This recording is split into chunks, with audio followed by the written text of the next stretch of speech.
খাড়ি সমবায় সমিতি নির্বাচনে এবার জয় হলো তৃণমূলের।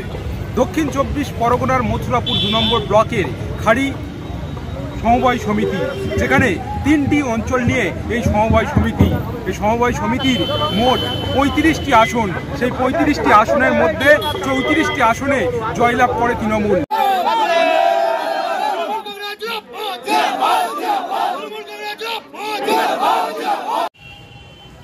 এই সমবায় নির্বাচনে 35টি আসনের মধ্যে 34টি আসনে তৃণমূল কংগ্রেস জয়লাভ করার পরে সবুজ আবির নিয়ে মেতে ওঠেন তৃণমূল কংগ্রেস কর্মীরা। দেখা যায় এই জয়ের পরে উপস্থিত হয় মথুরাপুর লোকসভা কেন্দ্রের সাংসদ বাপি হালদার, উপস্থিত ছিলেন রায়দিঘির বিধানসভার বিধায়ক ডক্টর অলোক জলদাতা, পাশাপাশি উপস্থিত ছিলেন দক্ষিণ 24 পরগনা জেলা পরিষদের সদস্য উদয় হালদার সহ অন্যান্যরা। এই সমবায় সমিতি নির্বাচন এটা একটা ঐতিহাসিক জয়।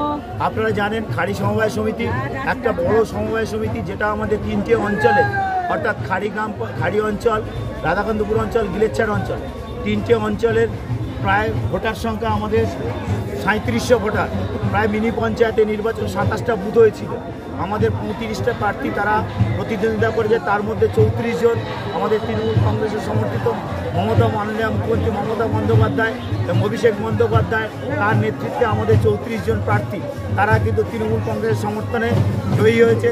এই জয়ের কারিগর যারা আছেন আমাদের অঞ্চলের তৃণমূল কংগ্রেসের সমস্ত স্তরের নেতৃত্বরা এবং বুথ স্তরের নেতৃত্বরা, আমাদের পঞ্চায়েত সমিতি ভিত্তিক সংগঠনে যারা আছেন, আমাদের মহিলা সংগঠন, আমাদের যুব সংগঠন, সমস্ত স্তরের শাখা সংগঠনরা, এবং সবথেকে বড় কথা হচ্ছে এই সমবায়ের যারা ভোটাররা তারা কিন্তু, যেটা বিজেপি সিপিএম তাদের অনৈতিক যে সমবায় বাঁচাও কমিটি একটা জোট হয়েছিল, তাই রাম আর বাম সেই জোটটাকে তারা ছুঁড়ে ফেলে দিয়ে আবার কিন্তু তৃণমূল কংগ্রেসের সেই কর্মী সমর্থকদের তাদেরকে আবার প্রতিষ্ঠা করেছে।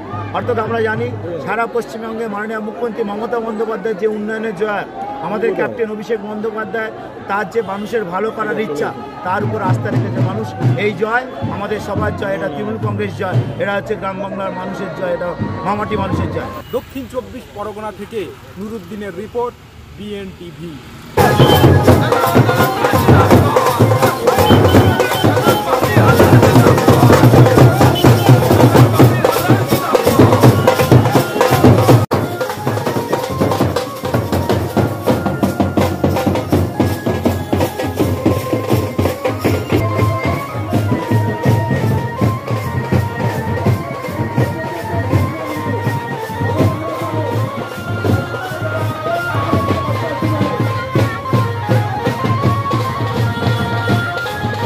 আমাদের ব্যান্ডের সঙ্গে সঙ্গে আমরা স্লোগান তুলব, আপনারা স্লোগানের সঙ্গে আওয়াজটাও তুলবেন।